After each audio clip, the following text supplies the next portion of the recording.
Hola, ¿qué tal? Buenas noches. Soy Marco Baldo, la Foca Leopardo, y hoy, pues, de alguna manera, haciendo énfasis en un hecho triste que ha ocurrido esta semana, que fue el fallecimiento de José Emilio Pacheco, el célebre autor de Batallas en el Desierto, voy a leerles un relato breve de este autor, interesante, no exactamente en la línea de las batallas, pero sí una muestra del México de aquellos días que espero que les guste. Dice así: tenga para que se entretenga. Estimado señor, le envío junto con estas líneas el informe confidencial que me solicitó. Incluyo el recibo por 1,200 pesos moneda nacional que le ruego me sirva a cubrir por cheque, giro o personalmente en estas oficinas. Advertirá usted que el precio de mis servicios profesionales excede ligeramente lo convenido. Ello se debe a que tuve que hacerlo 2 veces ante lo difícil y aún increíble del caso. En espera de sus noticias, me es grato saludarle y ponerme a su disposición como su afectísimo y seguro servidor. Ernesto Domínguez Puga, detective privado, y dice nuestro informe confidencial. El 9 de agosto de 1943, la señora Olga Martínez de Andrade y su hijo de 6 años, Rafael Andrade Martínez, salieron de su casa, Tabasco 106, Colonia Roma, y iban a almorzar con doña Caridad Acevedo, viuda de Martínez, en su domicilio, Gelati 36 bis, Tacubaya. Ese día descansaba el chofer. El niño no quiso viajar en taxi y le pareció a ella una aventura ir como los pobres en tranvía y autobús. Se adelantaron a la cita y a la señora Olga se le ocurrió pasear al niño por el cercano bosque de Chapultepec. El niño estaba cansado y se tendió de espaldas al suelo. Su madre tomó asiento en el tronco de uno de aquellos árboles. Pasaron varios minutos. Olga sacó su reloj, vio que ya eran las 2 de la tarde y debían irse a casa de la abuela. Rafael le suplicó que lo dejara un ratito más. La señora aceptó de mala gana. A la hora del almuerzo, el bosque se había quedado desierto. Rafael se entretenía en obstaculizar con una ramita el paso de un caracol. En ese instante se abrió un rectángulo de madera oculto bajo la hierba rala del cerro y apareció un hombre que dijo a Rafael: «Déjalo, no lo molestes. Los caracoles no hacen daño y conocen el reino de los muertos». Salió del subterráneo, fue hacia Olga, le tendió un periódico doblado y una rosa con un alfiler. «Tenga para que se entretenga. Tenga para que se la prenda». Olga dio las gracias, extrañada por la aparición del hombre y la amabilidad de sus palabras. Lo creyó un vigilante, un guardián del castillo, y de momento no reparó en su vocabulario ni en el olor a humedad que se desprendía de su cuerpo y de su ropa. Mientras tanto, Rafael le preguntaba: «¿Ahí vives?» «No, más abajo, más adentro». «¿Y no tienes frío?» «La tierra en su interior está caliente». «Llévame a conocer tu casa. Mamá, ¿me das permiso?» «Niño, no molestes. Dale las gracias al señor y vámonos ya. Tu abuelita nos está esperando». «Señora, permítale asomarse. No lo deje con la curiosidad». «Pero Rafaelito, ese túnel debe estar muy oscuro. ¿No te da miedo?» «No, mamá». Olga asintió con gesto resignado. El hombre tomó de la mano a Rafael y dijo al empezar el descenso: «Volveremos. Usted no se preocupe. Solo voy a enseñarle la boca de la cueva». «Cuídalo mucho, por favor. Se lo encargo». Según el testimonio de parientes y amigos, Olga fue siempre muy distraída. Por tanto, juzgó normal la curiosidad de su hijo, aunque no dejaron de sorprenderla el aspecto y la cortesía del vigilante. Guardó la flor y desdobló el periódico. No pudo leerlo. Apenas tenía 29 años, pero desde los 15 necesitaba lentes bifocales y no le gustaba usarlos en público. Pasó un cuarto de hora. El niño no regresaba. Olga se inquietó y fue hasta la entrada de la caverna subterránea. Sin atreverse a penetrar en ella, gritó con la esperanza de que Rafael y el hombre le contestaran. Al no obtener respuesta, bajó aterrorizada hasta el estanque seco. 2 aprendices de torero se adiestraban allí. Olga les informó de lo sucedido y les pidió ayuda. Volvieron al lugar de los árboles extraños. Los torerillos cruzaron miradas al ver que no había ninguna cueva, ninguna boca de ningún pasadizo.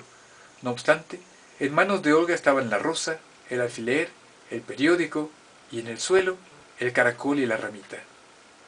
Cuando Olga cayó presa de un auténtico shock, los torerillos entendieron la gravedad de lo que en principio habían juzgado una broma o una posible aventura. Uno de ellos corrió a avisar por teléfono desde un puesto a orillas del lago. 20 minutos después, se presentó en Chapultepec el ingeniero Andrade, esposo de Olga y padre de Rafael, y enseguida aparecieron los vigilantes del bosque, la policía, la abuela y desde luego una multitud de curiosos. El ingeniero tenía estrecha amistad con el general Maximino Ávila Camacho. Como usted recordará, el hermano del presidente Manuel Ávila Camacho era el secretario de Comunicaciones y el hombre más temido de México. Bastó una orden suya para movilizar a todos los efectivos policiales de la capital y cerrar el bosque. Uno de sus ayudantes irrumpió en Palma 10 y me llevó a Chapultepec en un automóvil oficial. Dejé todo para cumplir con la orden de Ávila Camacho. Cuando llegué a Chapultepec hacia las 5 de la tarde, la búsqueda proseguía sin que se hubiese encontrado ninguna pista. El administrador del bosque aseguró no tener conocimiento de que hubiera cuevas o pasadizos en Chapultepec. Una cuadrilla excavó el sitio y solo encontraron cascos de metralla y huesos muy antiguos.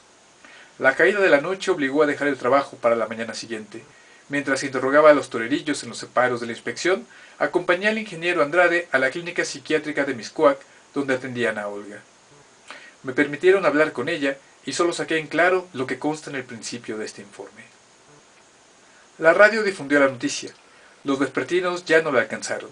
En cambio, los diarios de la mañana desplegaron en primera plana y a 8 columnas lo que a partir de entonces fue llamado el misterio de Chapultepec. En fin, la gente halló un escape a la miseria, a la escasez, la carestía, el descontento, la corrupción, la incertidumbre. Después, todo quedó olvidado para siempre. Cada uno piensa distinto. Cada cabeza es un mundo. De manera inevitable, se le dio un sesgo político en algunos periódicos.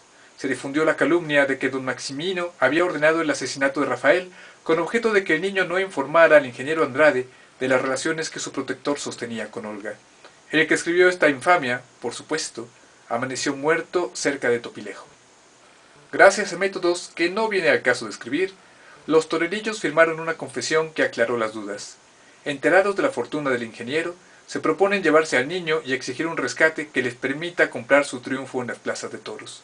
Luego, al ver que pisan terrenos del implacable hermano del presidente, los torerillos se enloquecen de miedo, asesinan a Rafael, lo descuartizan y echan sus restos al canal del desagüe.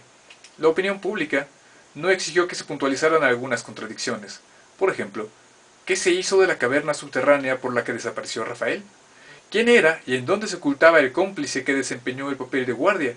Y sobre todo, ¿a qué horas pudieron los torerillos destazar a Rafael y arrojar los despojos a las aguas negras, situadas a unos 20 kilómetros de Chapultepec?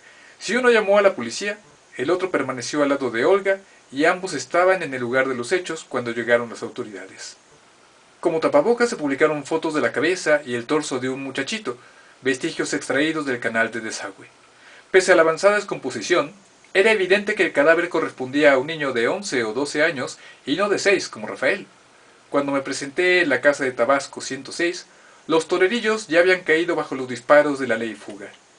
Aun con la esperanza de recobrar a su hijo, se dio fuerzas para contestarme. Según mis apuntes taquigráficos, la conversación fue como sigue. Señor Andrade, en la clínica de Mixcoac no me pareció oportuno preguntarle ciertos detalles que ahora considero indispensables. En primer lugar, ¿cómo vestía el hombre que salió de la tierra para llevarse a Rafael? De uniforme. ¿Uniforme militar?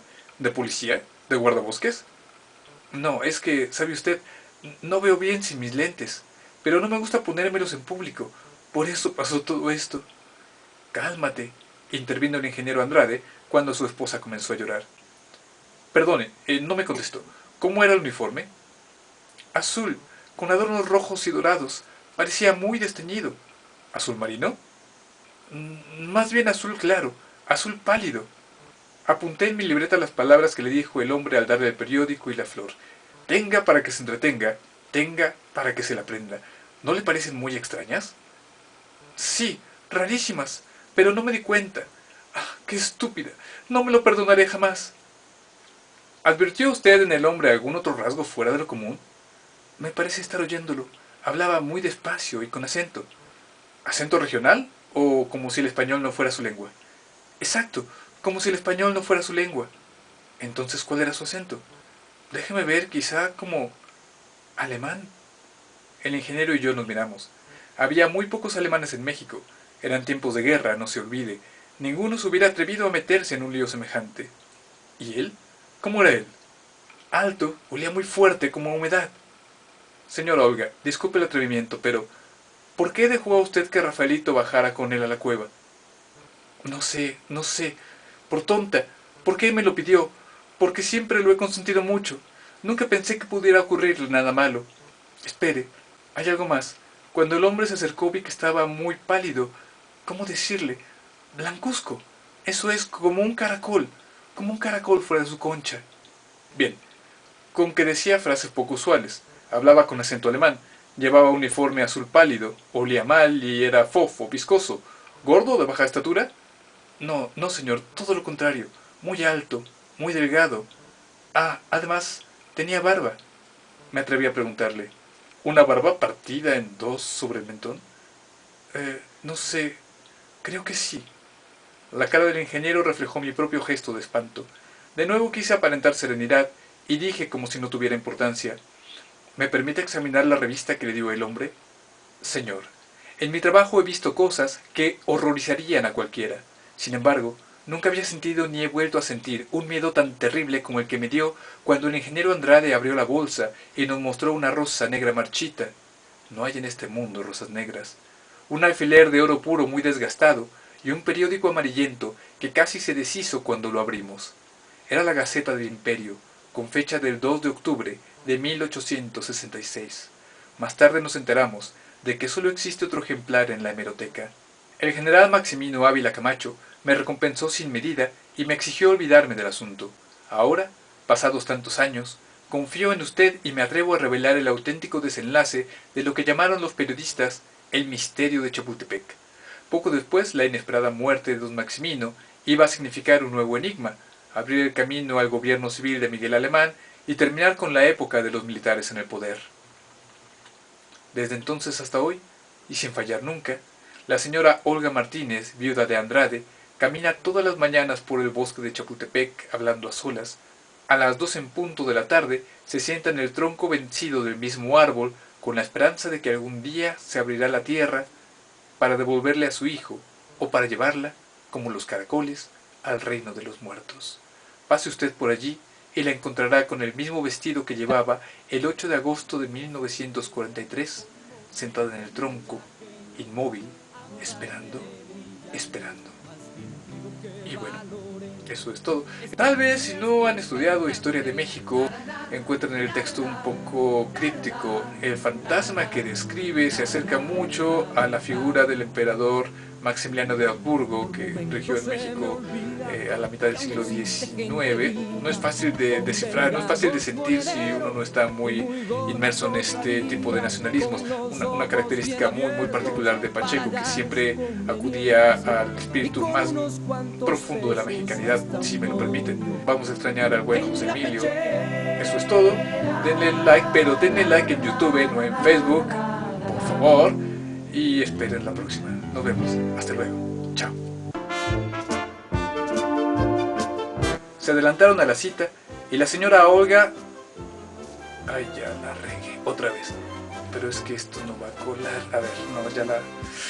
Ay, cuando uno la riega... ¿Cómo me equivoco cuando me equivoco? A ver, otra vez. Olga dio las gracias. A ver, otra vez. No reparó en su vocabulario. Mis gafas se me caen. Ya vale, no voy a acabar nunca de leer esto. Corte. ¿Puedes subirme las gafas? Se me están cayendo, por favor. Sí, señor, un momento. Estamos en eso. ¿Ya está? Gracias. Uy, mis gafas, por favor. Sí, señor, ahora mismo. Ya está.